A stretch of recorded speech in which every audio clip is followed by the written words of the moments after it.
नमस्कार साथियों, स्वागत है आपका प्रज्ञा एजुकेशन चैनल पर। मित्रों, आज मैं आपके लिए संस्कृत विषय की क्लास लेकर उपस्थित हुआ हूं। हमने गत वीडियो में जो है पहला जो टॉपिक हमारा आता है माहेश्वर सूत्र से लेकर के वर्ण, स्वर और व्यंजन का विभाजन कितने कितने हैं, माहेश्वर सूत्रों के अनुसार स्वर और व्यंजन कितने हैं, आभ्यंतर, प्रयत्न और उच्चारण स्थान कौन कौन से हैं, तो कितने होते हैं, इनके बारे में हमने विस्तार से पढ़ा। आज हम एक महत्वपूर्ण टॉपिक स्टार्ट करने जा रहे हैं, संज्ञा प्रकरण। ये संज्ञा प्रकरण एक महत्वपूर्ण टॉपिक है और इस संज्ञा प्रकरण को समझना अनिवार्य है। संस्कृत यदि पढ़नी है और समझनी है तो संज्ञा प्रकरण को समझना बहुत जरूरी है, क्योंकि किसी भी वस्तु का नामकरण जब तक नहीं करेंगे, किसी जीव का नामकरण जब तक नहीं करेंगे, तब तक उसका संबोधन हम कैसे करेंगे। साथियों, हर भाषा का एक स्वरूप होता है।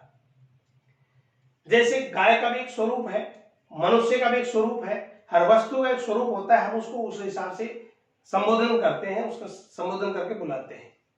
यहां पर मनुष्य का बच्चा है, यदि उसका नामकरण नहीं करते, आप सोच कर देखो, यदि किसी का नाम ना होता तो हम उसका संबोधन कैसे करते, क्या कहकर बुलाते।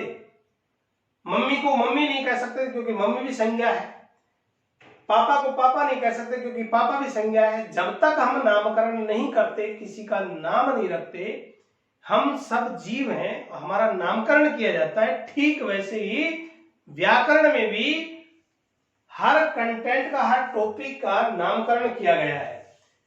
धातुओं का, वर्णों का, प्रत्ययों का, सभी का नामकरण किया गया है, संज्ञा की गई है और संज्ञा करना अनिवार्य है। जब तक संज्ञा नहीं होगी तब तक अगला कार्य नहीं होता है। इसलिए अगला कार्य करने से पहले, इसलिए अगला कार्य करने के लिए संज्ञा करना अनिवार्य है। जैसे गुण और वृद्धि करते हैं हम, तो गुण और वृद्धि से पहले उसकी संज्ञा होना जरूरी है। यहां पर जैसे आद्गुण सूत्र से हम संधि में पढ़ते हैं, आद्गुण सूत्र से गुण संज्ञा होगी और अदेन गुण से गुण आदेश होता है। तो गुण आदेश जब होगा तो गुण संज्ञा होगी। गुण संज्ञा के वर्ण ए, ई, मतलब अदेन गुण से अत और एंग है, ए और ओ है गुण संज्ञा के वर्ण। तो अदेन गुण और आद गुण, आद गुण से तो गुण आदेश होगा और अदेन गुण से गुण संज्ञा होती है। तो ध्यान रखना, पहले गुण संज्ञा होगी और फिर गुण आदेश होगा। ठीक वैसे ही पहले संज्ञा करनी पड़ती है। तो पाणिनि ने संज्ञा प्रकरण जब समझाया तो सभी का संज्ञा स्थापित की कि इसको इस नाम से संबोधित करेंगे, ये इस समुदाय में आएगा, उसके लिए संज्ञा करना अनिवार्य है। या संज्ञा सा सा फलवती, यानी कि पाणिनि कहते हैं या संज्ञा सा फलवती, यानी कि जो जो संज्ञा होती है वो सभी फलकारी होती, लाभकारी होती है। कहने से तात्पर्य प्रत्येक संज्ञा करने का कोई न कोई प्रयोजन, उद्देश्य अवश्य होता है। जैसे इत संज्ञा की, तो इत संज्ञा जब होगी तभी तस्य लोपे से उसका लोप होगा। यहां पर जब मैं आपको बताऊंगा कि पहले इत संज्ञा करेंगे और इत संज्ञा करने वाले 6 सूत्र हैं, उनको हम आज पढ़ेंगे विस्तार से। यहां पर सबसे पहले इत संज्ञा होगी और संज्ञा होने के बाद तस्य लोपे से उसका लोप होता है। जिसकी संज्ञा होगी उसका लोप होगा, जब तक संज्ञा नहीं करेंगे तब तक लोप नहीं होगा। कहने का मतलब है कि संज्ञा करने का प्रयोजन केवल लोप करना भी नहीं होता, बल्कि एक समुदाय विशेष का निर्माण करना होता है। जैसे मान लो कै की इत संज्ञा हुई, कै की इत संज्ञा होगी। अब कै की इत संज्ञा हो गई, जहां पर भी कै की इत संज्ञा होगी वो कित कहलाएंगे। एक समुदाय बन गया कित, जहां भी इत संज्ञा कै की होगी वो सारे के सारे कित कहलाएंगे। जैसे मान लो टै है, इस टै की इत संज्ञा हुई तो वो क्या कहलाएंगे, कित कहलाएंगे। इस प्रकार ये समुदाय बन गया। तो कित मानकर होने वाले जो भी कार्य हैं, जैसे किगणति, जैसे गुण, और जहां पर कै की संज्ञा हुई कित है तो वहां पर किगणति से गुण और वृद्धि का निषेध हो जाता है। तो इस प्रकार कित मानकर होने वाले कार्य उस समुदाय के लिए एक साथ ही बता दिए जाते हैं कि जहां पर भी कैप की इत संज्ञा हुई है वो कार्य वहां पर होंगे या नहीं होंगे, उस समुदाय सभी के लिए वो नियम लागू होते हैं, केवल एक के लिए नहीं होते, इसीलिए संज्ञा करना अनिवार्य है। तो आज हम संज्ञा प्रकरण में सबसे पहले इत संज्ञा पढ़ेंगे।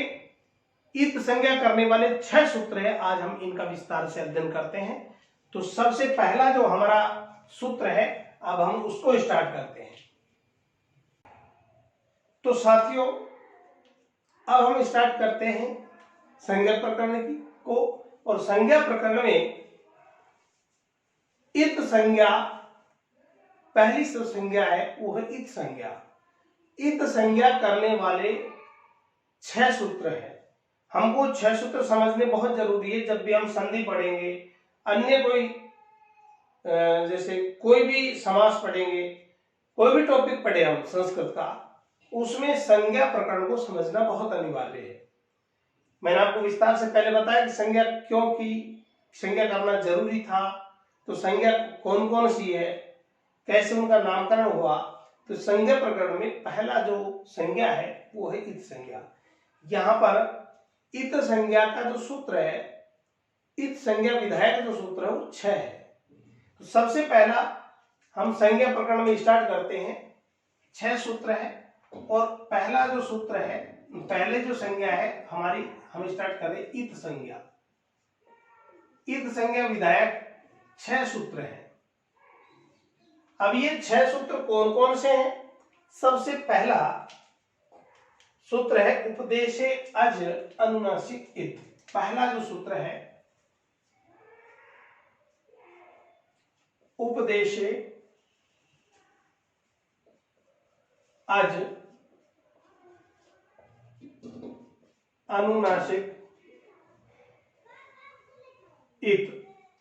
यहां पर उपदेशे अज अनुनासिक इत, इसको समझे सूत्र को। उपदेशे अज अनुनासिक इत से क्या तात्पर्य है? सबसे पहले हमें सूत्र का अर्थ समझ में आना चाहिए। यहां पर उपदेश क्या है, अच क्या है, अनुनासिक क्या है, इनका हमको यदि अर्थ पता है तो ही हम इस सूत्र को समझ पाएंगे। सबसे पहले मैं आपको बताता हूं ये उपदेश क्या है। पहले हम समझते हैं उपदेश। उपदेश अवस्था क्या है? ये सूत्र कहता है कि उपदेश अवस्था में स्थित अंतिम अच की इत संज्ञा होगी। उपदेश अवस्था में स्थित अच वर्ण की क्या हो जाएगी? इत संज्ञा। तो ये उपदेश क्या है? उपदेश पाणिनि, एक आपको पता है पाणिनि ने अष्टाध्यायी लिखी, पाणिनि, कात्यायन और पतंजलि। कात्यायन और पतंजलि, पाणिनि, कात्यायन और पतंजलि ने, पाणिनि ने अष्टाध्यायी लिखी, कात्यायन ने वार्तिक लिखे और पतंजलि ने महाभाष्य लिखा। तो ये पाणिनि, कात्यायन और पतंजलि ने जो ग्रंथ लिखे, ये पहले, सबसे पहले जो व्याकरण स्टार्ट हुई वो पाणिनि का अष्टाध्यायी से मानी जाती है। तो यहां पर पाणिनि के अष्टाध्यायी में जो पहली बार पाणिनि ने जो कथन के, जो बोला या लिखा, जो शब्द बोले, धातु के रूप में हो, माहेश्वरी सूत्र के रूप में हो, वहां पर वो सभी के सभी जो मूल रूप में है वो सभी के सभी उपदेश कहलाएंगे। तो पाणिनि, कात्यायन और पतंजलि के द्वारा प्रथम बार उच्चारित जो शब्द और वर्ण है वो सभी के सभी साथियों क्या कहलाते हैं? उपदेश कहलाते हैं। यानी कि उनमें कोई परिवर्तन ना हो। जैसे यदि भू धातु है और इस भू धातु का हम ओ कर दे, यानी कि भो कर दे गुण करने के बाद, तो ये भो कभी भी उपदेश नहीं कहलाएगा, जबकि उपदेश क्या होगा? भू धातु होगी। इसलिए मूल रूप ही जो है उपदेश कहलाएगा। डुक्रिय धातु है, डुक्रिय धातु में क्री, जैसे हम धातु पढ़ते हैं क्री सीधा, जबकि क्री नहीं, डुक्रिय धातु है। तो वहां पर अगर क्री पढ़ते हैं सीधा तो वो उपदेश अवस्था नहीं, डुक्रिय उपदेश अवस्था है। तो यहां पर पाणिनि, कात्यायन और पतंजलि के द्वारा प्रथम उच्चारित जो वर्ण है शब्द हैं वो सभी के सभी उपदेश कहलाते हैं, पहली बात। दूसरी बात, अच। अच का मतलब च का ज हो जाता है। अच आप जानते हो स्वर, यानी कि उपदेश अवस्था में स्वर हो, स्वर उपदेश अवस्था में स्वर हो, यानी कि पहले पाणिनि के समय अनुनासिक और अनानुनासिक, अनुनासिक और अनानुनासिक भेद से स्वरों का विभाजन किया गया था। उस समय करते थे पठन और पाठन अनुनासिक और अनानुनासिक भेद से करते थे। वर्तमान में हमको ऐसा देखने को नहीं मिलता है, लेकिन पाणिनि ने, कात्यायन, पतंजलि पहले जो अनुनासिक वर्ण माने, स्वर माने, तो वो अनुनासिक स्वर होना चाहिए, उस अनुनासिक स्वर की इत संज्ञा होगी। यहां पर जैसे टुनदी, टुनदी एक धातु है, यदि इसकी इत संज्ञा करेंगे ई की, ये जो ई है, इस ई की इत संज्ञा करेंगे तो ये अनुनासिक माना गया है। इसे क्या माना गया? अनुनासिक, यानी कि ये ऐसे है। अब हमको ये दिखाई नहीं देता, लिखा कम मिलता है, मूल किताब में मिलेगा। तो यहां पर टुनदी में जो ई है, इस ई की यदि इत संज्ञा करनी हो तो सूत्र उपयोग में आएगा उपदेशे अज अनुनासिक इत। आप घबराए नहीं, जो पहली बार संस्कृत ले रहे हैं वो सोचते हैं कि ये तो पता नहीं कितना जटिल है, हम कर नहीं पाएंगे कि नहीं पाएंगे। साइंस वाले बच्चे आजकल संस्कृत लेते हैं रीट में अच्छी स्कोरिंग के लिए, तो आप निश्चिंत रहें, ये उपदेश वगैरह आपसे कुछ नहीं पूछेगा। आप इतना ध्यान रखें कि इत संज्ञा करने वाले सूत्र कितने? 6। मैं यहाँ पर सेकंड फर्स्ट ग्रेड का लेवल लेकर चल रहा हूं, तो आप ये ना समझे कि हमको ये चीज सारी आनी चाहिए। आप इस कंसेप्ट को समझें और इस आधार पर जो याद रखने का बात है, जो मैं आपको बताऊंगा। तो उपदेश से अज अनुनासिक इत से इत संज्ञा होगी, किसकी होगी? स्वर की होगी। और स्वर कैसा होगा? अनुनासिक होना चाहिए। ये तो यहां पर अनुनासिक स्वर की जब भी संज्ञा करेंगे तो कौन सा सूत्र काम में आएगा? उपदेश से अज अनुनासिक इत। दूसरा सूत्र इत संज्ञा का आता है और वो दूसरा सूत्र है हलंत्यम। हलंत्यम, हलंत्यम जो सूत्र है, ये सूत्र हल हो और अंत्यम अंत में, ये कहता है। अब हल हो अंत में अर्थात व्यंजन हो अंत में, लेकिन कहां पर अंत में? यहां पर संस्कृत ग्रामर में पूर्व जो सूत्र आए हुए हैं, पहले वाले जो सूत्र हैं, उस सूत्र का अनुवर्तन कर लेना चाहिए, अनुवर्तनीयम कर लेना चाहिए, पुनरावृत्ति कर लेनी चाहिए। तो यहां पर जो अनुवर्तन करेंगे वो किसका करेंगे? उपदेश का। यानी कि हम कहेंगे कि उपदेश अवस्था में स्थित अंतिम जो हल वर्ण है, अंतिम अंतिम हल वर्ण है, उसकी हम इत संज्ञा करेंगे। तो यहां पर हम क्या अनुवर्तन करेंगे, पुनरावृत्ति करेंगे? उपदेश अवस्था में स्थित,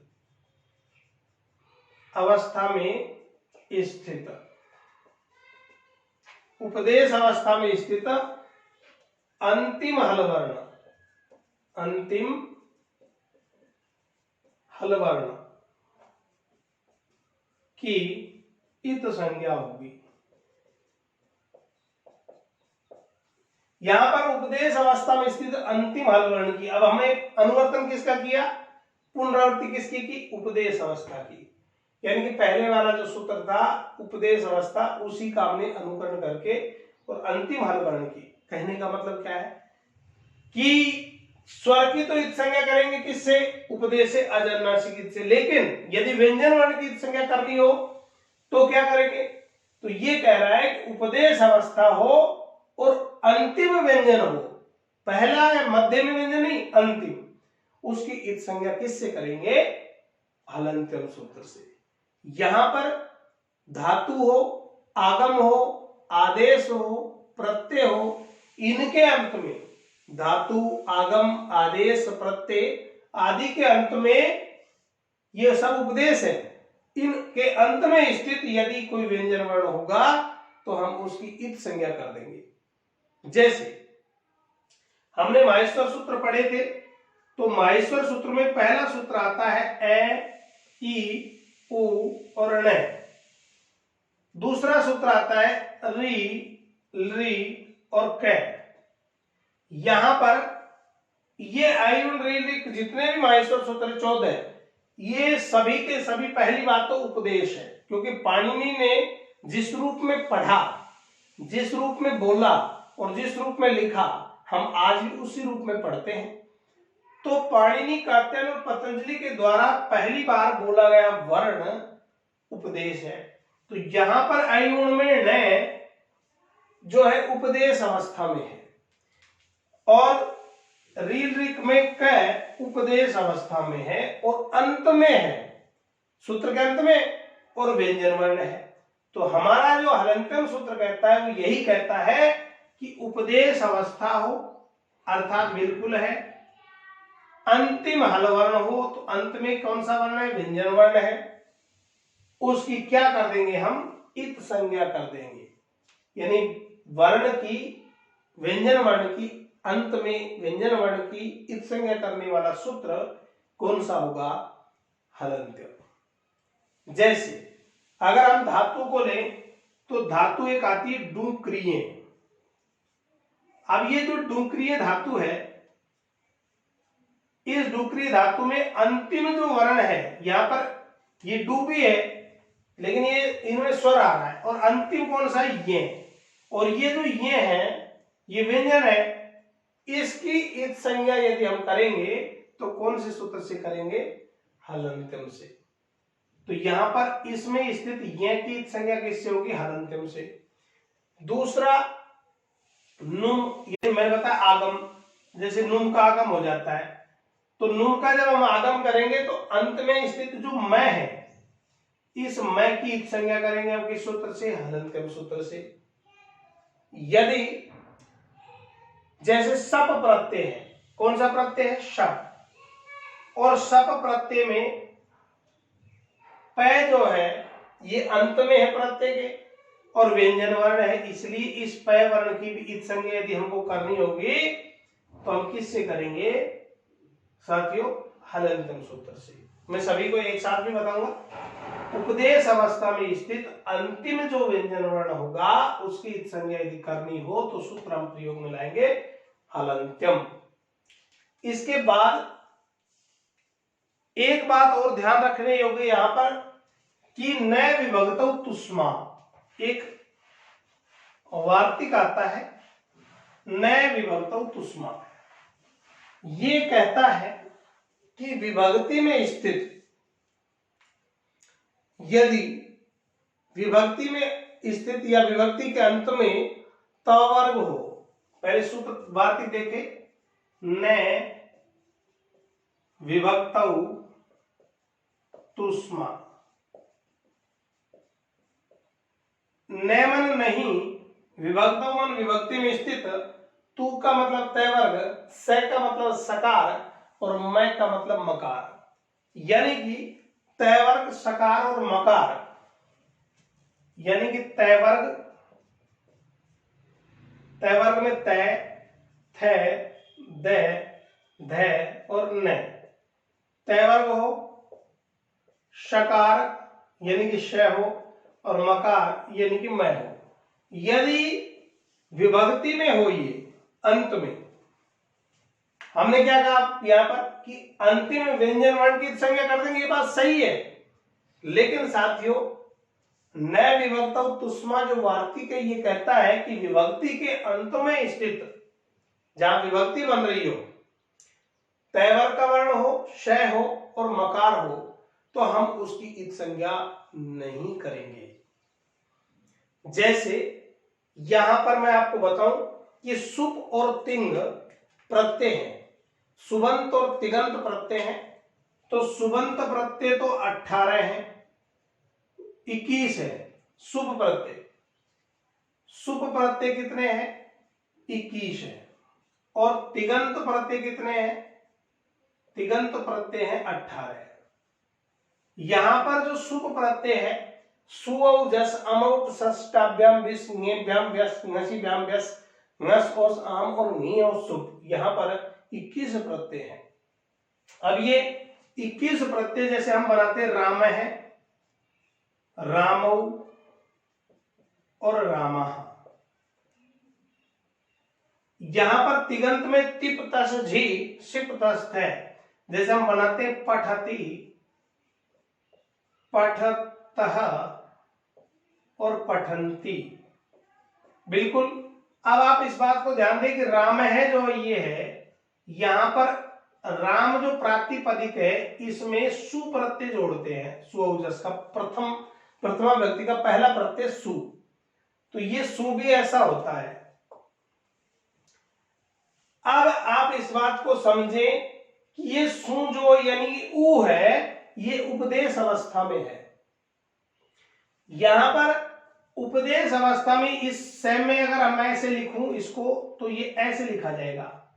ये जो ऊ है ये अनुनासिक है, स्वर है, इसकी जब हम इत संज्ञा करेंगे तो पहला सूत्र हमने जो पढ़ा था उपदेश से अज अनुनासिक से इसकी इत संज्ञा कर देंगे और तस्य लोपे से इसका लोप कर देंगे, तो शेष बचेगा स, यानी कि यहां पर बचेगा राम धनस्य। फिर सजु सोरु से सकार को रकार और खरवसानी विसर्जने से यहां पर फिर विसर्ग कर देंगे और पद बनता राम है। तो यहां पर विभक्ति के अंत में स है। अब इस स, ये जो स बचा ऊ की संज्ञा करने के बाद तो इस हिसाब से तो हलंत्यम सूत्र से इसकी भी संज्ञा हो जानी चाहिए। लेकिन साथियों ये जो वार्तिक है नए विभक्त तो उसमें ये कहता है कि तैवर का वर्ण हो, स हो या मैं हो, और ये कैसे हो विभक्ति के अंत में, तो रामे रामो रामा विभक्ति है, तो इसके अंत में स्थित जो स है ये नए विभक्त तुष्मा से इसका निषेध हो जाएगा और इसका लोप इत संज्ञा इसकी नहीं होगी, लोप नहीं होगा। ठीक वैसे ही पठती पढ़ता है पठंती है। अब पढ़ती पढ़ते पठंती में जो पठती शब्द है यहां पर पठ धातु में तिप प्रत्यय जुड़ा है, पठ धातु में तिप प्रत्यय जुड़ा है। अब इस पै का जब हम पै की जब संज्ञा करेंगे लोप करेंगे तो साथियों इनमें से ये वर्ण नहीं आ रहा, इसलिए इसकी तो हम कर देंगे, केवल इनकी नहीं करेंगे बस इत संज्ञा। पै आ रहा है तो पैवर का वर्ण है तो यहां पर हलंत्यम से इसकी संज्ञा करेंगे, तस्य लोपे से लोप कर देंगे, शेष बचेगा टी, बीच में ए आ जाता है और पठती बनता है, पठती। अब यहां पर जैसे पठ धातु में दूसरा जो प्रत्यय है तिप तस झी, तस प्रथमा विभक्ति प्रथम पुरुष द्विवचन में तस आता है, तो यहां पर जो स है ये स सकार है और ये सकार स में आता है, और ये नए विभक्त तुष्मा कहता है कि विभक्ति के अंत में तिगंत और सुबंत के अंत में स्थित सकार की, मकार की और तय वर्ग की इत संज्ञा नहीं होगी और उसका लोप नहीं होगा, तो ये तस का लोप नहीं होता। इसी कारण से यहां पर सकार को विसर्ग होकर के बनता है पठतः। क्या बनेगा? पठतः। तो जो तिप प्रत्यय है जैसे मैं लिख रहा हूं यहां पर सुबंत में ये सुप प्रत्यय है, ये 21 है। सु औ जस आउट शश काभ्याम भिष। अब देखो इस बात को समझे आप, ये जो प्रत्यय है इस प्रकार एक में 3 है और 7 या 21 7 जो विभक्ति है, यहां पर जो ये जो सु है इसकी संज्ञा तो करेंगे हम उपदेश या जन्मासिक, इससे स बचेगा। स होने के कारण नए विभक्त तो उसमें से निषेध हो जाएगा, सकार का विसर्ग हो जाएगा, रामे बनता है। रामों में है ही नहीं कुछ, राम यहां पर जस है, जस में जय की इत संज्ञा कर देंगे, चूटू सूत्र आगे आएगा उसे इत संज्ञा करने वाला, सकार की इत संज्ञा नहीं होगी, अस शेष बचेगा और रामास बनेगा और फिर बन जाएगा रामः। अम में मकार आ रहा है, जैसे रामम बनता है, रामम अगर हम मैं का लोप कर देते, यहाँ पर अंतिम व्यंजन वर्ण का लोप कर देते तो रामम बनता ही नहीं शब्द, कभी पद ऐसा पद बनता ही नहीं। तो यहाँ पर अम में जो मैं है, मकार है, ये नए विभक्त तुष्मा से मकार स्थित हो अंत में, तो भी हम उसका विभक्ति के अंत में स्थित मकार का लोप और उसकी इत संज्ञा नहीं करते हैं। अब आप समझ गए होंगे, जैसे रामाभ्याम है, तो अगर मैं मकार का लोप कर देते तो रामाभ्याम बनता ही नहीं। अब यहाँ पर रामई है, तो रामई में अतो भीष आइस, भीष के स्थान पर आइस आदेश हो जाता है, वो अलग सूत्र लगता है। यहाँ पर भी सकार का लोप नहीं होगा, अतो भीष आइस से भीष के स्थान पर आइस आदेश होकर के रामई रूप बनता है। तो ये तो था शुभ प्रत्यय, सुबंध प्रत्यय जो 21 है। अब तिगंत प्रत्यय मैं लिख रहा हूं थोड़े से, टिप, तस, झी, सिप, थस और थे, मिप, वस और मस। यहां पर ये प्रथम पुरुष, मध्यम पुरुष, उत्तम पुरुष। प्रथम पुरुष के अंत में प है। अब यहां पर प जो है कहीं पर भी नहीं आ रहा है, तो इसका हम हलंतम सूत्र से इत संज्ञा कर देंगे, लोप कर देंगे तस्य लोपे से। ये स आ रहा है, स सकार में आता है, तो विभक्ति के अंत में स्थित या प्रातिपदिक इसके अंत में, तिगंत के अंत में, प्रत्यय के अंत में स्थित सकार का लोप नहीं करेंगे, तो यहाँ पर लोप नहीं होगा। सिप में प वर्ग आ रहा है, यहाँ भी कर देंगे लोप, हलंत्यम से इत संज्ञा कर देंगे, इसकी नहीं होगी। सकार है, जहां पर भी सकार या मकार है उसकी हम इत संज्ञा हलंत्यम से नहीं करेंगे, नहीं होगी। तो यहाँ पर नए विभक्त तो उसमें इसका निषेध कर देता। केवल ध्यान रखना, केवल और केवल तय वर्ग, तय से और मैं, यदि ये अंत में हो, व्यंजन वर्ण हो, और वो अंत में भी कैसे, जिससे विभक्ति या शब्द या धातु बन रही हो, उसके प्रत्यय से संबंधित कोई भी हो, तो उसका हम लोप या उसकी संज्ञा नहीं करेंगे। अब ये दो सूत्र थे। अब हम बात करते हैं हमारे तीसरे सूत्र की, इत संज्ञा करने वाले तीसरा जो सूत्र आता है,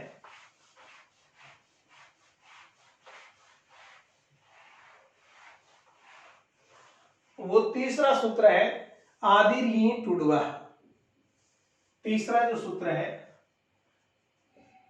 आदिर ही टुडवा, आदिर ही टुडवा है। आदिर ही टुडवा है, ये क्या कहता है, आदिमन शुरू में हो, शुरू में क्या हो, ये हो, टू हो और डू हो, यानी कि धातु के प्रारंभ में, यहां पर इसका अनुवर्तन करेंगे धातु, धातु के प्रारंभ में, धातु के प्रारंभ में क्या हो, या तो ही हो या टू हो या डू हो, ही,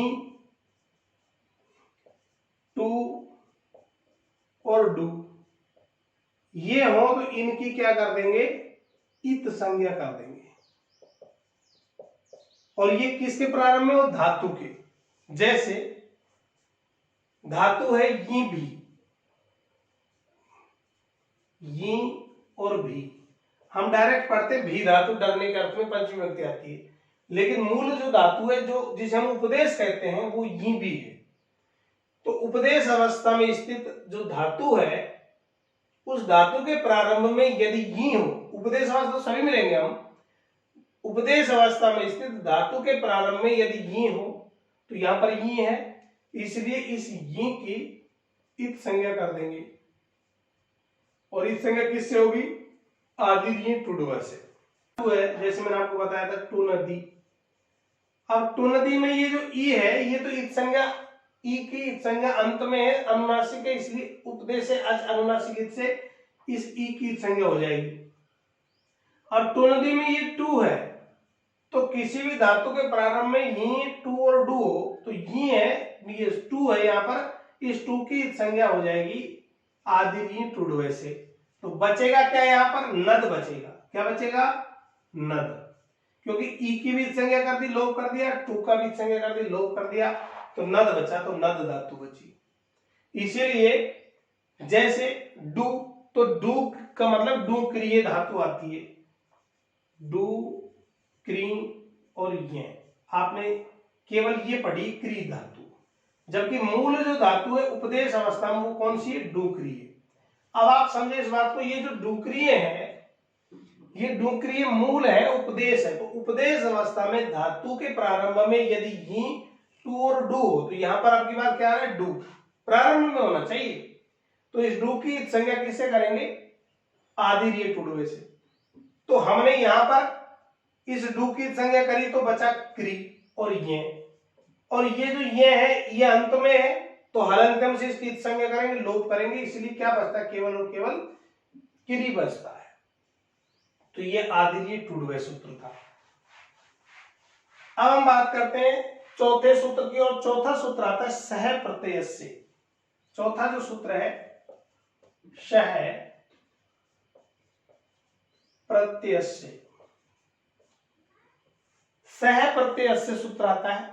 और सह प्रत्यय से सूत्र कहता है कि प्रत्यय के प्रारंभ में कोई भी प्रत्यय हो, उस प्रत्यय के प्रारंभ में यदि श हो और प्रत्यय के प्रारंभ में श हो, ये श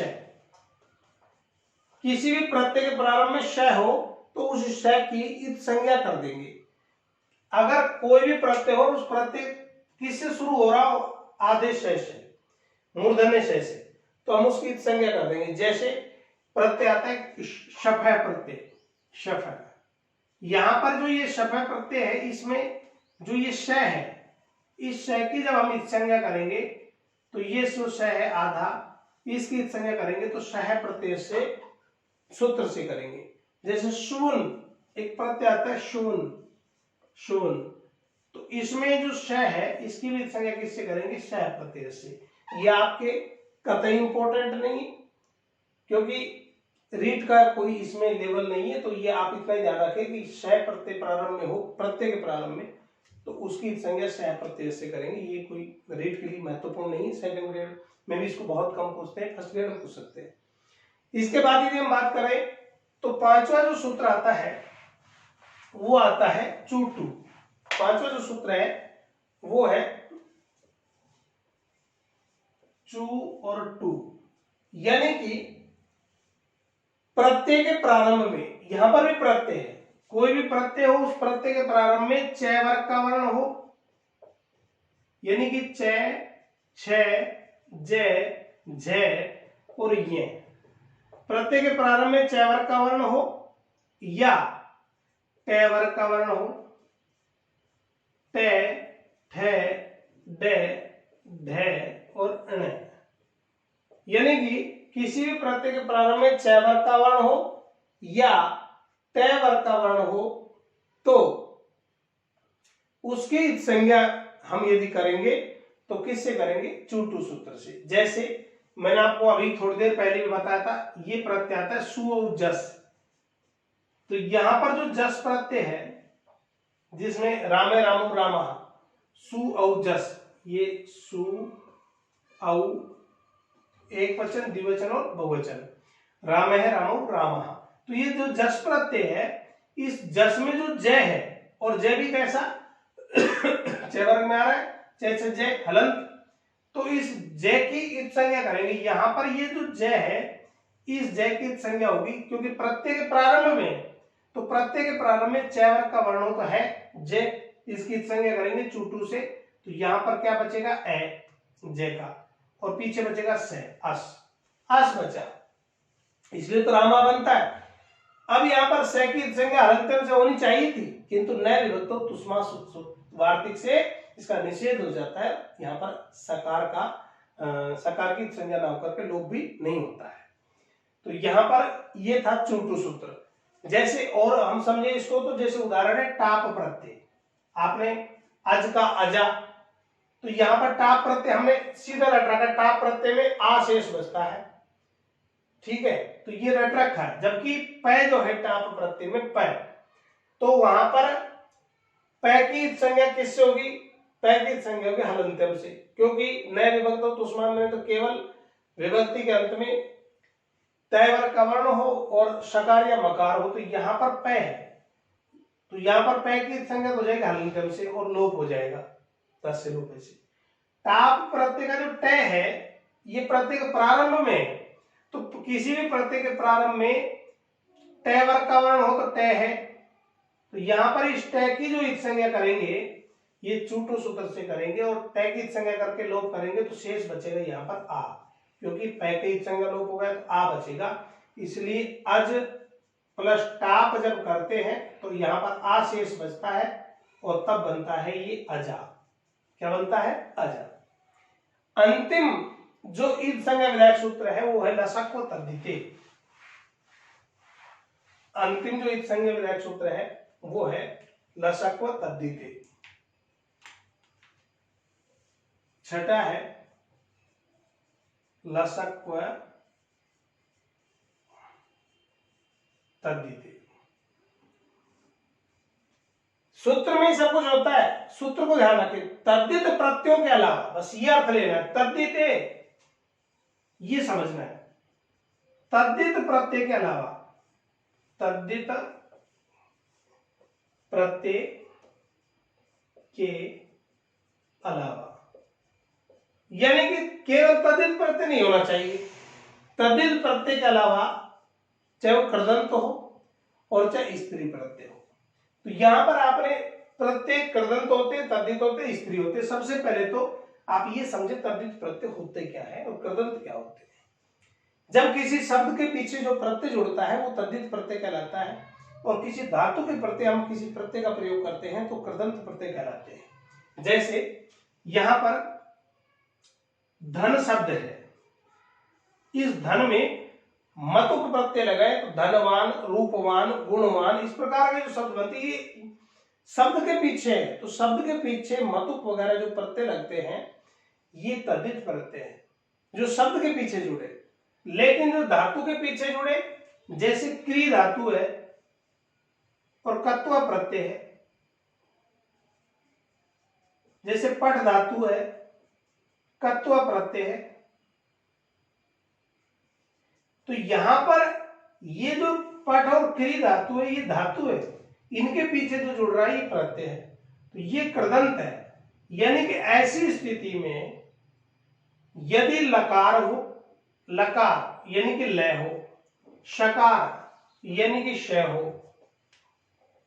और वो तद और कै क्वे क्वे का मतलब कै वर्ग, और कै वर्ग का वर्ण हो, कै वर्ग, कै, ख, ग, घ और न, यानी कि कै वर्ग का वर्ण हो, लकार हो और शकार हो, ये ऐसी स्थिति में ये प्रत्यय के प्रारंभ में हो तो भी हम इत संज्ञा करेंगे, वो लसक को तद्धिते से करेंगे।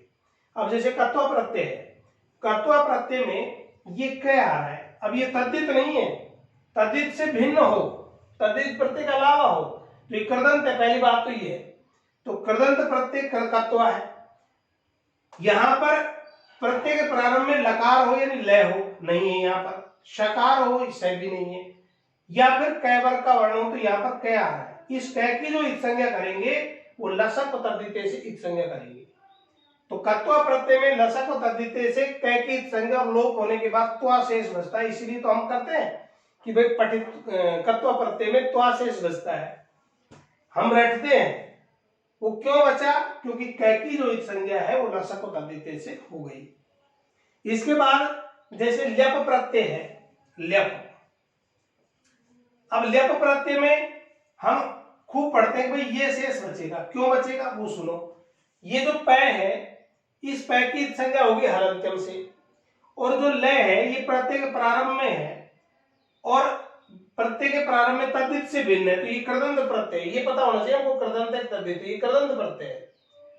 कृदंत प्रत्यय इसलिए प्रत्यय के प्रारंभ में लकार, शकार और कैवर्ग, तो लय आ रहा है तो इस लय की संज्ञा हो जाएगी लसक तद्धिते से, तो साथ ही क्या शेष बचेगा यह।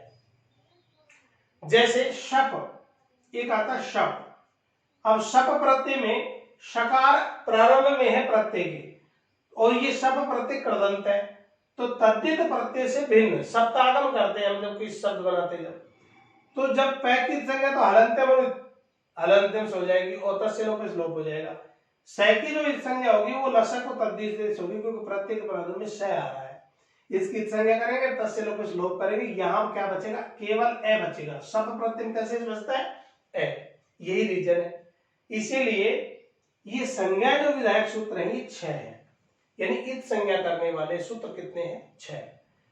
आप समझे कि यहां पर जैसे मैंने आपको बताया पै की संज्ञा किससे हुई, लय की संज्ञा किससे हुई, तो यहां पर अलग अलग सूत्र से अलग अलग संज्ञाओं का निर्धारण किया गया। आप ये जो 6 सूत्र हैं संज्ञा विधायक सूत्र, सबसे पहला हमने पढ़ा उपदेशे अज अनुनासिक इत, दूसरा हमने पढ़ा हलंत्यम, तीसरा हमने पढ़ा आदिर्य टुड़वा है, और चौथा हमने पढ़ा सह प्रत्यय से, पांचवा हमने पढ़ा लसक तद्धिते, तीसरा लसक तद्धिते, और एक सूत्र बच गया चूटू। चूटू सूत्र पांचवा था, छठा है लसक तद्धिते। चूटू जो सूत्र है वो चूटू च और ट वर्ग वाला ये हमने पढ़ लिया पांचवा, और छठा है लसक तद्धिते। तो कुल मिलाकर इत संज्ञा करने वाले कुल सूत्र कितने हैं? 6। आपसे ये पूछेगा तो महत्वपूर्ण एक तो हलंत्यम है, एक आपके आता है लसक तद्धिते जो बार बार आपके काम में आता है, एक चूटू। तो ये कुछ महत्वपूर्ण है। एक उपदेश है जो अनुनासिक भी काम में आता है, लेकिन हलंत्यम सबसे ज्यादा काम में आता है। तो ये महत्वपूर्ण है। आप कौन से किससे संज्ञा होगी, किससे लोप होगा। आगे जो लोप करने वाला सूत्र है तस्य लोप है, अदर्शनम लोप से लोप संज्ञा होगी, तो वो सभी का विस्तार से हम अध्ययन करेंगे नेक्स्ट वीडियो में। पार्ट 1 था संज्ञा प्रकरण का, पार्ट 2 लेकर जल्दी उपस्थित होऊंगा मैं। तब तक के लिए thank you, have a nice day.